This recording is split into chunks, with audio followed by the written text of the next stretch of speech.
Alright, so here we are, Game 1, and Game 1 is always on Blizzard's Shattered Temple.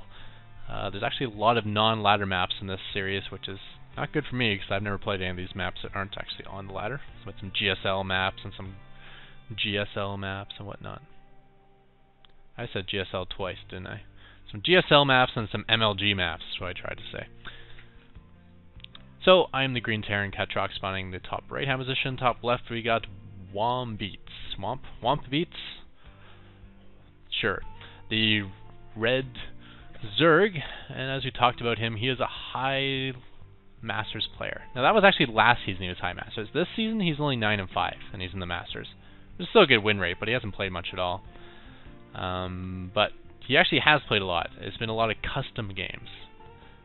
He plays a lot of like 1v1s customs, which is a little scarier. That probably means he has like high level practice partners that he finds better than ladder. Yeah, it's kind of what the pros do, so that even made me more scared when I saw that. But Shattered Temple guarantees it's going to be long rush distance, which means we're going to bring out my bread and butter, and we're going to open this with the Mass Raven build and see how it turns out. I sent out a very early SCV. I'm like, maybe I can guess which base he's in, and by the sight of the Overlord, I know I guessed right, so I'm going to be able to shut down his hatchery for a little bit, if he's going for it. And I assume every Zerg wants the 15 hatch on this map, as the Expo is super safe. And here he pulls 2 drones. When you see 2 drones, that means he's going for it. If he pulls 1, he may just throw down a pool and mess with you for a while, then get your hatch later. But when he pulls 2, he really wants it. And very good micro. He's like splitting off and intercepting me. Who split the D there? Salad. And with 5 hit points, I'm just going to flee. So his Overlord did get a little look. He knows I'm here at least, but he's pulling back, assuming I have Marines and a barracks out. Haha, joke's on you, I don't. And actually pulling out a drone to intercept. Damn you. And finally getting scouted in the front himself, and he's going to see... Ooh. Command Center, picking away at the SCV, waiting for this SCV to move. Come on, you can move anytime now. He doesn't move, so I go to pull him out, and he pops out on the wrong side, and he gets... Oh, I've never done that before. Oh. So 2 SCVs down for me. The one SCV, I think that was a fair trade for delaying his hatchery by a good 20 seconds. But, yeah, now I'm down 2. Worker count, still pretty close, 18 over 17, but that's just because he hasn't got his queens out yet. Once he starts pumping that larva, I'm in a lot of trouble. And actually strung up a lot of money. I don't know what that's about. I guess he kept the larva available in case he needed to make lings, but now he doesn't. He's going to be spending on drones. See the production? Yeah, 4 drones, 2 queens. So yeah, that'll get through the money quickly.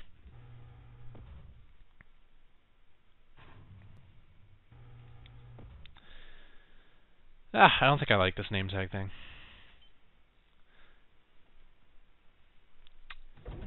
Kind of takes up too much screen space for me. But yeah, just going through the works here. You know, this time versus Zerg, I do the double gas, so it's like my old fast expand build.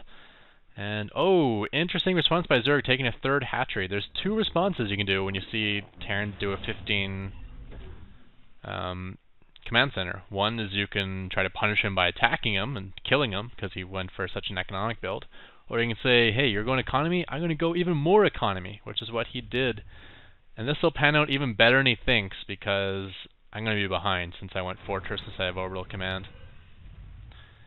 Especially as this is an easily defendable map, I don't think many Zergs would actually put on a lot of pressure in this spot, which is too bad. Maybe if on Metalopolis he would have chosen to put on pressure. But in taking this 3rd, he's taken yet another lead. I got a couple of Marines just patrolling the outside of my base, just to not let this guy in and to deal with any annoying Nidus plagues. I'm playing pretty blind at the moment.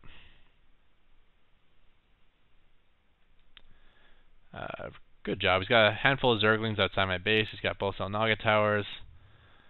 Overlord over here in case you do some play this direction. People actually still move along this direction to attack their Zerg opponents. They just kind of use medevacs to shuttle up and down. It's weird, and it seems like a lot more micro than I can handle, but yeah, I think I'd just go straight up the gut still. A lot easier just to A-move across the map. So, working on my first Viking, I believe. No, he's out, and he's already killed that Overlord. Die, Overlord. Small victory for me.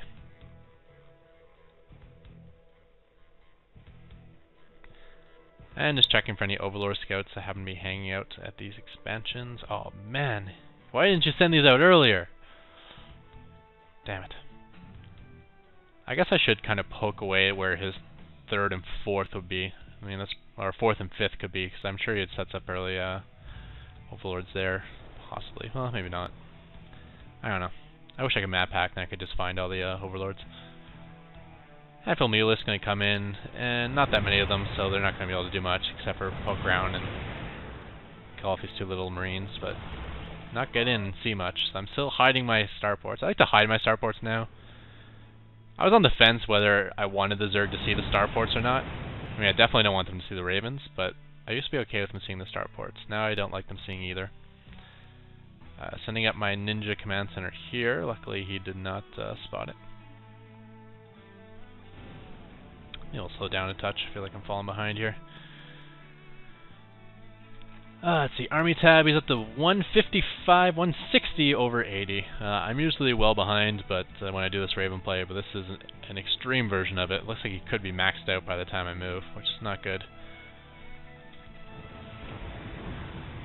Level 2 melee upgrades. I basically learned that if Zerg gets level 2 melee, I almost always lose the game, because that means Zerglings can actually destroy auto turrets really well.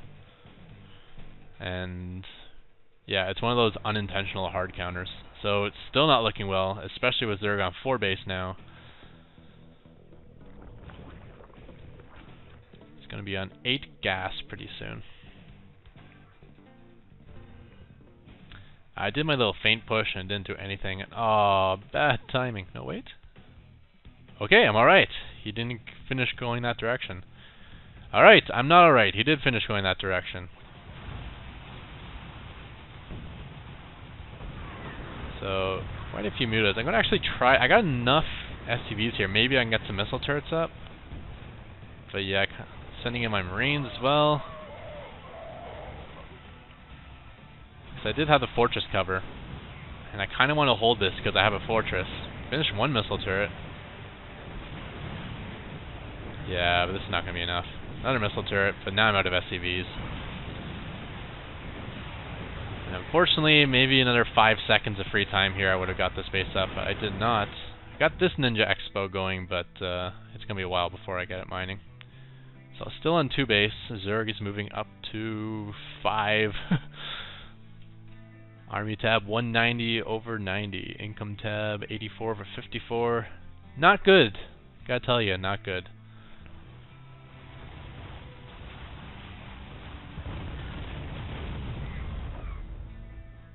All the little things adding up and causing this discrepancy in the high diamond to high masters difference I'm noticing. This Overlord doesn't actually have sight on that Vespian gas, so at least that third is still kind of hidden. There's an SCV game picked off.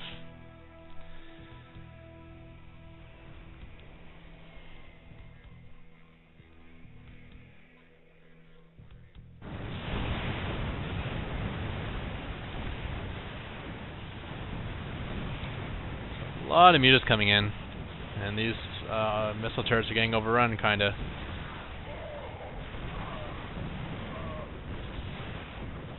Unupgraded Marine's not doing well, but now he's in the back of my base. It's never good. I did get my Ravens out. Yeah, gun your motorcycle in a downtown city. Accelerate that 1 block until you hit another red light. Not going well, but I do have the Ravens to distract. Nice little wall of Overlords here, giving a little bit extra sight. And I come in, I'm like, what the fuck? He's got spine crawlers everywhere. I throw down auto turrets here, they'll just melt the spine crawlers. I'm like, he's got all his tech protected. He told me after the match it's because of something he saw in MLG because of medevac drops or something, but whatever. It just ended up being complete crap for me because it allowed him to completely stuff my tech sniping, which I like to do. And now with the 2 attack upgrades on these lings, they are actually able to cut through these auto turrets quite well. I did clear out his mutas, but he didn't have a whole lot of mutas, so it wasn't a big deal. Not the best use of 2 seeker missiles, but if it's that or lose my ravens, I'll keep my ravens alive. I think I went back to macro here, so I wasn't actually doing much of anything with these guys, which is bad. Let's not look at that. What else is going on? See, Zergling's completely cleaning up the auto turrets. That's why that 2 melee attack. Luckily, most Zergs know that armor is versus typical Terran is much more important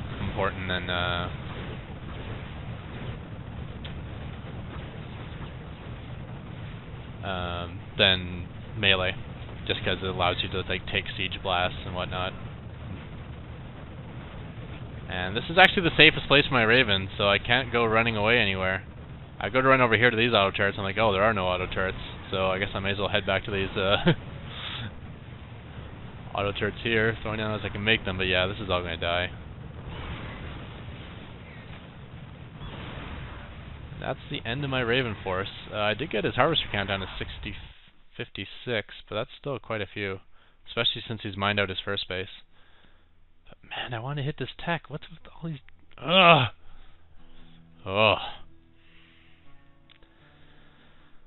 But I did sneak a 4th base over here, and this base is finally started getting saturated. Yep, so just kind of getting down the second gas, getting things fixed up, starting to rebuild my Raven counts and working on my Marines. Got some gas stored up, so I should be able to spend it quite quickly on 3 ports worth of Ravens. If I get up another base, I probably should throw down another port or 2.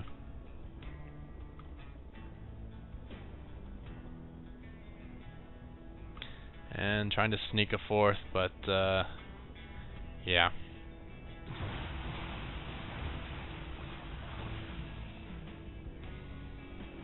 Look at that reaction time. Didn't even take a single shot from the Marines.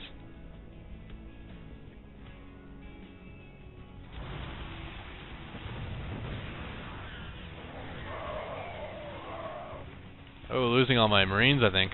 I've heard a lot of screaming.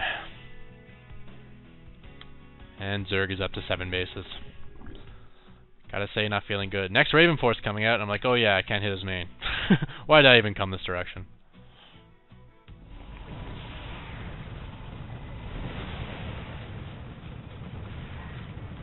Dodging this first Seeker missile. It's pretty good. That one lands. Some Mutas are going down, but again, these Lings... 3-2 now. 3-2 will obliterate auto turrets. It's not even going to be close, because auto turrets are low damage for attack as well, which means even the armor on the Lings has a significant impact when you're talking about auto turrets.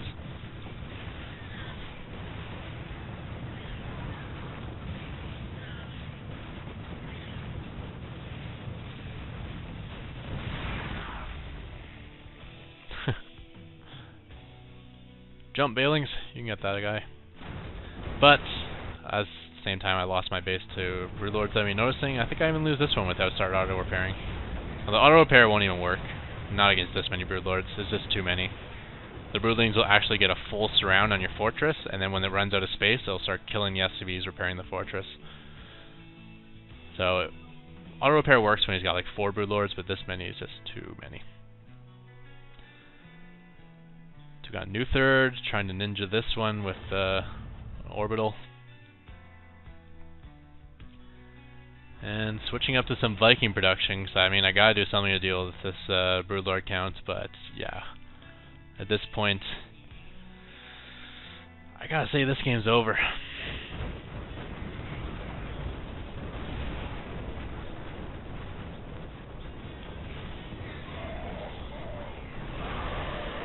Yeah, just too many Broodlings. Couldn't even repair the fortress. And with that, I think... Yes! Finally, Ketroc. GGing out. Getting thoroughly stomped with my bread and butter TVZ build. So, dejected? Yeah, to say the least. I'm feeling like this is not going to happen. However, it's best 2 of 3, so let's see what happens. Alright, so here we are on Game 2, which is going to be Xel'Naga Caverns. Obviously a familiar map, one of the few in the map pool I actually recognize. I'm like Crevasse, Crossfire, Terminus SC. Like I've heard of pros playing on these maps, but I've never played on them. So I'm spying as green the bottom left, and red is he's going to be Zerg in the top right. And what is this? We have 7 drones only. Looks like he's going for a 7 pool, which is very surprising. I mean, yeah, it's good to mix it up in these like best of series, but when he dominated me so thoroughly playing standard, why doesn't he just stick to standard play?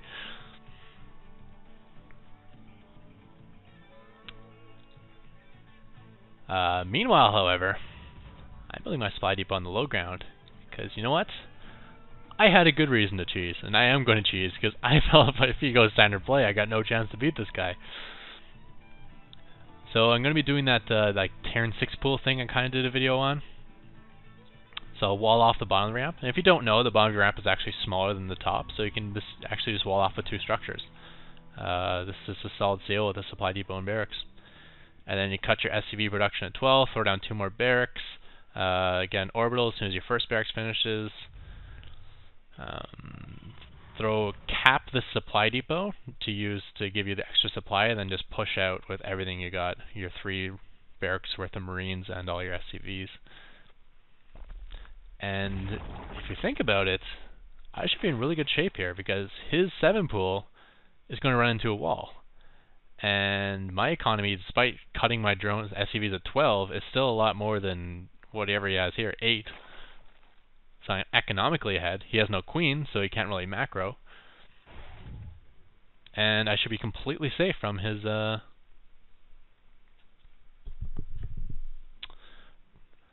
little ramp attack here. Queuing up my Marines up here. I don't want the overlords to get in and notice that I'm doing some sort of cheese. But here he is. I'm sending an SCV to repair. I'm like, a Marine will pop out. They'll shoot them away. And like, I got plenty of time. Barracks are really tough. What are you doing, Ketroc? See, I'm doing this all by feel. I'm thinking like my barracks I have at the top of my ramp, where like only 3 Zerglings can surround it at once, but he had like 8 or 9 Zerglings attacking it at once. And this is where I just start to crumble. Now I got 4 SCVs doing absolutely nothing here.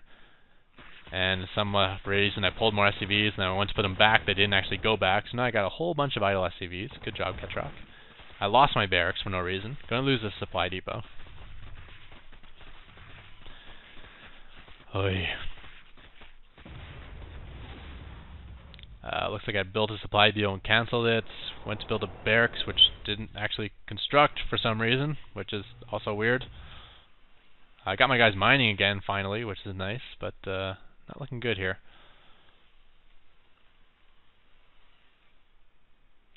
2 idled SCVs now. There we go.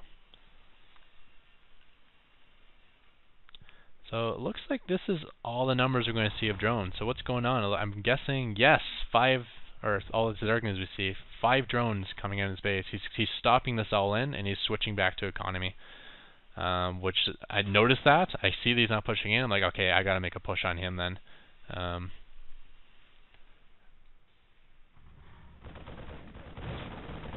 Cut through those lings. Yeah, did pretty good damage there. Looks like I killed 2 or 3 of them. And then now it's time to go. Just go, go, go, go, go. Got a 3rd Rax coming down. Looks like I'm going to supply cap myself in 2, but whatever. I made more SCVs just to spend my money somehow, but I didn't really need them, so I'm going to send it keep some at home just to keep these 3 racks producing, but send most of them on the attack. And unfortunately, even though I pushed out, big mistake, he made 5 more drones.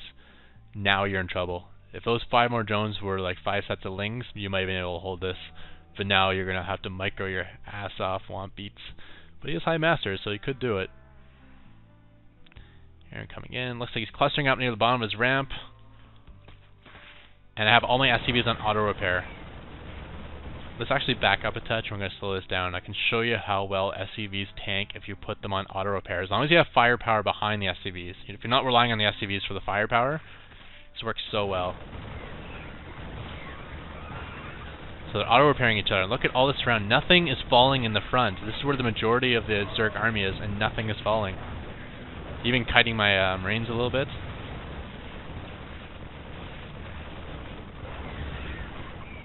Look at that. Completely devastated him, and I have the majority of my army left. I lost maybe, I don't know, 1 Marine and 2 or 3 SCVs. I'm just guessing, but it's probably something close to that. And now he's hiding in the back, trying to buy time for whatever's popping out of these. Obviously, I can't kill eggs with low damage per hit of Marine, so I'm trying to get at the drones. And I'm like, screw that. This stuff's going to pop soon. I gotta get a good position, so I'm going to try to take up position back here. Kind of use the minerals as a wall for myself. Here they pop, and my repairing SCVs are going off on their own. What are you doing? So I've just lost my meat shield. And this is not good because I'm really all in myself. Trying to find a nice spot. I should go back here. That would be the best spot. But I guess I'm deciding this is good enough where I am right now. And he's mineral locking again deep. Very smart. I didn't even notice that during the game. But yeah, that's a GG. Looks like he's down to 1 drone. And yeah, neither of these are drones, so he's gonna have to work back from 1 drone and 3 minerals. And even though I'm pretty all in myself with just mulage and 6 SCVs at home, he's completely dead. He can't come back from that. And I even got 6 Marines on the field. So I tried my best to figure out a way to lose this match, since I basically had a guaranteed win and completely botched it. But end result turned out okay, so we'll just pretend those mistakes never happened. And now we're heading into Game 3. Alright, so for Game 3 we are on Terminus SE, GSL Terminus SE. Map I've never played before. I took a quick look at it, glance. Looks like you got a good natural coming down to the... or a good base coming down to the natural, which can work well for my Fortress Fast Expand.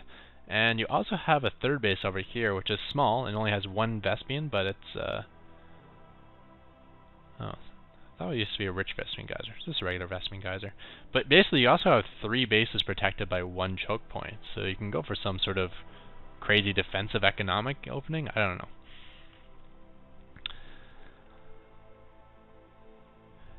Anyways, this match I definitely suspect Want Beats to go back to playing standard, because he is the better player, much better by ladder rating alone, and cheese is just risky. If he does a cheese and it fails, he's lost the series. So I expect him to go back to regular, but I'm definitely not. I still feel like I'll get completely outplayed if I try something standard, so we're going for cheese yet again. With this lowered supply depot, this is like a map prop. With that there, you can't actually wall off the bottom of your ramp, so I can't do the same thing twice. Not that I want to, that'd be a little obvious, but yeah, just kind of walling off the top here. And getting out before the drone gets in. And it looks like he's heading back. And I'm just going to go try to find his base. Since he got to me so quickly, I know he's got to be 12 o'clock or 6 o'clock. And heading in, I'm going to see him at 6 o'clock here. Looks like he went 15 hatch into spawning pool. So what am I going to be doing? Just tons and tons of unupgraded Marines. I have no idea how to do cheeses. I never do them before. Never really do them, but the other one I kind of want to do. This one I'm just kind of winging it. I'm just like, I'm just going to spend all my money on Marines. I think you can support maybe 5-6 barracks off 1 base, so that's what I'm going to do. 5 or 6 barracks.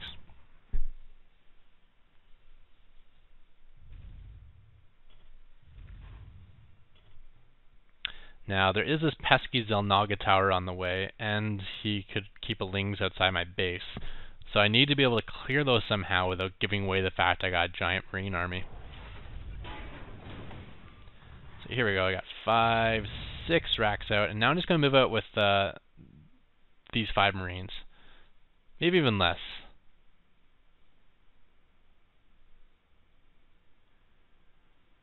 Okay, I see what I'm doing. I'm holding this choke point with the 5 Marines and then storing up the rest of my Marines further back, just so he doesn't know. Now I'm going to clear the Zelnaga tower. Just going up with 2 Marines to clear the Zelnaga. And I can see he doesn't have the Zelnaga, which is nice for me.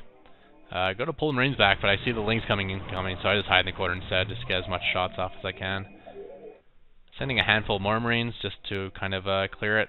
And now he's sending a lot more Lings out, which is a lot more Lings than I expected him to have at this point, but I evaporated all of them. So I'm like, okay, it's weird he had that much army, so I might be in trouble, but I just killed it all, so that's gotta be good, right? Now, I don't want to get surrounded by Zerglings, so I'm hugging the edge of this wall as I go, and I want to keep it safe. Hug the edge of the wall, that way there's no Zerglings around. What I was not suspecting is, oh my god, he's got fast Balings. Womp Beats was cheesing another game. He was going for a Baling bust. Shoot me. Shoot me now. Do you know how good my build is versus Baling bust? Especially when I get Wicked Wrap. Like, this is an awesome ramp. You have a fortress here, you put your barracks down there, you got a Wicked Wrap. I mean, there's no way he's Baling busting me with my fortress here. And then we also got, if I transition to my usual Marine tank medevac play, we're in pretty close spawn position. I mean, for this map anyways, it's not that far of a distance to get over here. Well, I guess it's not that short either, but it could be worse. It could be cross map. And I'm more comfortable versus Balings than I am against Infestors with my Marine tank medevac. And after stuffing a Baling bust, I think I would have a very, very good chance to push and kill him.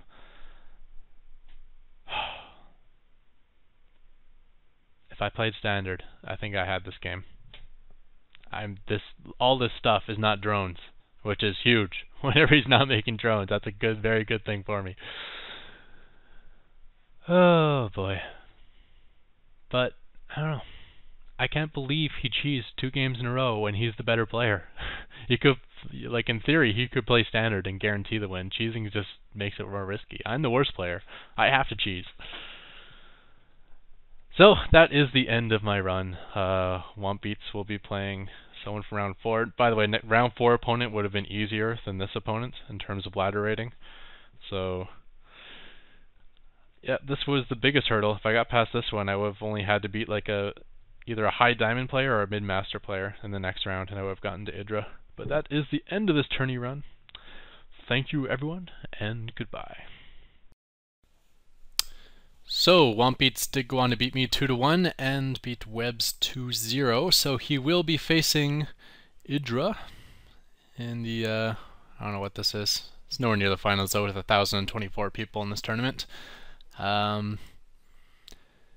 Yeah, so in the description I'll put a link to my replays, as well as a link to this bracket chart here. On top of that, it was double elimination actually, in that there's a lower bracket here, and yeah, you can see I'm still kind of in it. So I probably won't be casting any more games from this tournament unless they just happen to be a really good game I'd want to cast anyways. But if you keep an eye on the description here, I will update my progress and exactly when I get knocked out of this. And with that, that is the end of this tournament run, and no chance versus IdrA. But you never know. There's tournaments running here and there, and every once in a while I get in one that has pro players, so one day maybe I'll get stomped by a pro. That'll be pretty awesome. And with that, we'll call it the end of this video. Thank you everyone, and goodbye.